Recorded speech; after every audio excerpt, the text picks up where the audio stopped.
रिक्षा चालक म्हटलं की अरे रावी, उर्मटपणा, टपोरीपणा करणारा असे चित्र साहजिकच आपल्या डोळ्यासमोर उभे राहते। रिक्षा चालकांची अशी मलिन प्रतिमा मोडीत काढण्याचे काम घनसोली गावात राहणाऱ्या एका रिक्षा चालकाने केले आहे। 1.5 लाख रुपये किमतीचे सोन्याचे दागिने असलेली बॅग या रिक्षा चालकाने परत करत माणुसकीचे दर्शन कोपरखैरणे पोलीस ठाण्याच्या हद्दीत घडले। प्रशांत श्रावण पवार, राहणार घनसोली असे या प्रामाणिक रिक्षा चालकाचे नाव आहे। मंगळवारी 1 जानेवारी रोजी सायंकाळी 4:30 वाजताच्या सुमारास महिला प्रवासी भाविका भानुशाली आणि त्यांची जाऊबाई हिना या कोपरखैरणे गावातील रांजणदेवी मंदिर येथून कोपरखैरणे रेल्वे स्टेशन येथे जात होते। कोपरखैरणे स्टेशनला पोहोचल्यानंतर सोन्याचे 1.5 लाख रुपये किमतीचे दागिने आणि कपडे असलेली बॅग रिक्षातच विसरल्याचे महिला प्रवासी भाविका भानुशाली यांच्या लक्षात आले। त्यावेळी त्यांनी कोपरखैरणे वाहतूक शाखेचे सहाय्यक पोलीस निरीक्षक सचिन खोंद्रे यांच्याकडे तक्रार केली। खोंद्रे यांनी घनसोली येथील स्थानिक प्रकल्पग्रस्त रिक्षा चालक मालक संघटनेचे कार्याध्यक्ष वसंत पाटील यांना मंगळवारी रात्री संपर्क साधला आणि हरवलेल्या बॅगच्या तपासाला वेग आला। अगदी घटना 1 तारखेची आहे। दुपारी 5च्या दरम्यानची घटना घडलेली आहे। दुपारी 5 वाजता हिना भानुशाली या महिला आहेत, त्या कोपरखैरणे पोलीस ठाण्याला गेल्या आणि त्यांनी सांगितलं की त्यांची नवविवाहित मुलगी भाविका भानुशाली हिचं जे मंगळसूत्र असलेली त्यांची बॅग आहे ती प्रवास करत असलेल्या रिक्षामध्ये राहिली आणि त्यामध्ये त्यांचं 5 तोळ्याचं मंगळसूत्र, 4.5 तोळ्याचं मंगळसूत्र असं मौल्यवान त्यांचा दागिना आहे असं त्यांनी पोलीस स्टेशनला सांगितलं। त्यावेळी ठाणे अंमलदार कारोडे साहेब यांनी आम्हाला फोन केला की एक असा रिक्षामध्ये महिलेचं बॅग राहिलेलं आहे, त्यामध्ये त्यांचं दागिने आहेत आणि त्या रिक्षाचा नंबर त्यांना माहिती नाही आहे आणि त्या रिक्षाच्या पाठीमागे सपना आणि चौधरी असं लिहिलेलं आहे। त्या सपना आणि चौधरी लिहिलेल्या रिक्षाचा आम्ही शोध घेण्याकरता मी जे आमचे स्थानिक कोपरखैरण्यातले जे हे आहेत रिक्षा संघटनाचे अध्यक्ष वसंत पाटील, प्रेमनाथ म्हात्रे, त्यानंतर येडेकर, नंतर आमचे बोर्डे यांना फोन केले आणि सांगितलं की सपना आणि मयूरी लिहिलेली जी रिक्षा आहे त्या रिक्षामध्ये मौल्यवान दागिने असलेली बॅग राहिलेली आहे आणि ती रिक्षा आपल्याला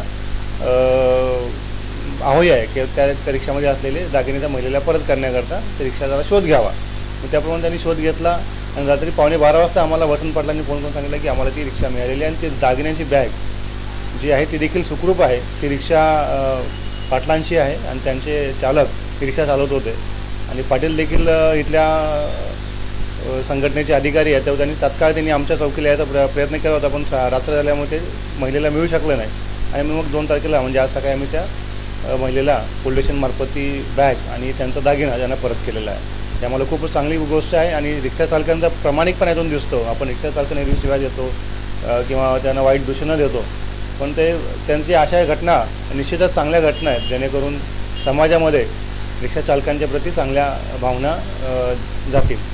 प्रवासी आणि रिक्षा चालक यांना तर ही घटना खूपच म्हणजे मार्गदर्शक आहे, खास करून रिक्षा चालकांसाठी, कारण रिक्षा चालकांचा जो उदरनिर्वाह आहे तो प्रवाशांवरूनच चालतो।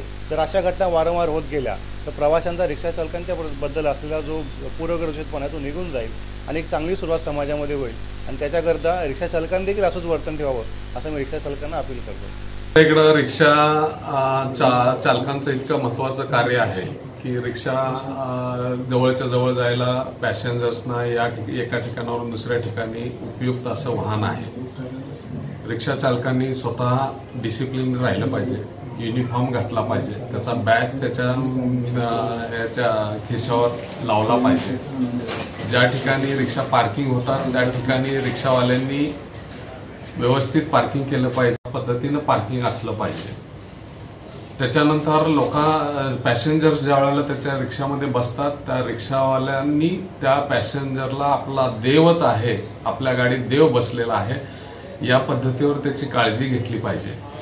कुठल्याही प्रकारचे त्याचं किती मूल्यवान वस्तू राहिली असेल तर ती पोलिसांच्याकडे सुपूर्द करून ती ज्याची त्याला गेली पाहिजे अशा पद्धतीचं। आणि आज ते दर्शन त्या एका रिक्षाचे चालक पवार यांनी दाखवलेलं आहे आणि त्यांनी त्याच्या गाडीत पॅसेंजरचे राहिलेलं मंगळसूत्र होतं किमती ते त्यांनी परत केलेलं आहे। खूप चांगली गोष्ट आहे। प्रत्येक रिक्षावाल्यामध्ये असंच प्रामाणिकपणा आणि चांगल्या गोष्टी निर्माण व्हाव्यात अशी अपेक्षा करतो आणि त्यांनी कायद्याच्या कक्षेत राहून काम करावं अशी अपेक्षा व्यक्त करतो. प्रशांत श्रावण पवार हे 5 वाजता माझ्या गाडीत बसले होते, पण माझ्या काही लक्षात नाही बॅग राहिली बॉस. त्यांना कोपरखेरणा स्टेशनला सोडले मी. परत तिथून मी घरी गेलो घरून जेवण बिवण करून आलो. मी गेलो रिक्षावर गेलो. त्याच्या परत मग तरी माझ्या लक्षात नाही माझं बॅग आहे बॉस. मग मी 11:30 वाजता परत घरी जाण्याच्या टायमाला मी गाडीत झाकण्यासाठी ते मागचं हे काढत होतो, तेव्हा मला बॅग दिसली. मग मी घरी बॅग नेली. तिथं पाहिलं ते ॲड्रेस फोन नंबर काहीच नव्हता. मग इकडं चौकीला आलो. जगदीश पाटील मी चौकीला आलो. मग इथं साहेबांना फोन केला, असं सापडलं आहे आम्हाला. मग साहेबांनी सांगितलं उद्या या, आपण त्या बाईची बॅग देऊन. त्या पैशांची कितीही पैशांची यापुढे काही तुलना करू जाऊ शकत नाही, कारण हा मान जो भेटला तो पैशाने भेटत नाही. असंच माझं रिक्षा चालकांना सांगणं आहे एक, त्यांनी अशा वस्तू घेऊ नये बा ज्या प्रवाशांच्या परत करा.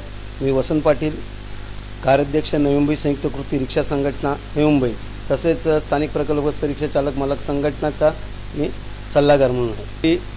संध्याकाळी मला 6 वाजता कोपरखेरणा ट्रॅफिकचे सिनियर इन्स्पेक्टर कोंद्रे सर यांनी मला फोन केला आणि सांगितले की वसंत पाटील, कोपरखेरणाला जाताना एका रिक्षामध्ये एका महिलेची बॅग हरवलेली आहे आणि त्या महिलेने सदर कोपरखेरणा पोलीस स्टेशनला रितसर कंप्लेंट केलेली आहे. तर कुठल्याही परिस्थितीमध्ये तो रिक्षा चालक आपल्याला सापडला पाहिजे. आपल्याकडे नंबर नाही, पण त्या रिक्षाच्या पलीकडे आणि मयुरी असं लिहिलेलं होतं.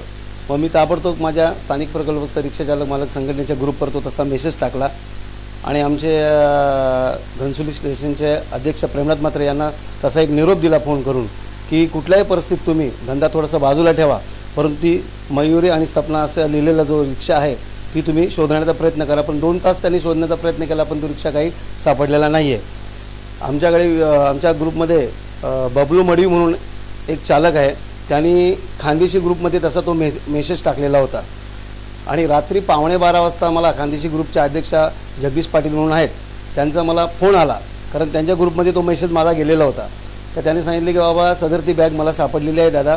मी तसाच कोंद्रे साहेबांना फोन केला. वास्तविक पाहता रात्रीची वेळ होती, फोन करणं बरं नव्हतं, पण आता ही आनंदाची गोष्ट आहे म्हणून मी थोडासा कोंद्रे साहेबांना पण त्रास दिला की बाबा सदर ती महिलेची बॅग आपल्याला सापडलेली आहे आणि त्याच्यामध्ये थोडेसे पैसे आणि 4-4.5 तोळ्याचं ते गंठण मंगळसूत्र हे व्यवस्थित आहे असं मी त्यांना निरोप दिला. कोंद्रे साहेबांनी तात्काळ मला सांगितलं की बाबा तुम्ही सकाळी 10 वाजता या, आपण त्यांना त्यांची बॅग परत करू.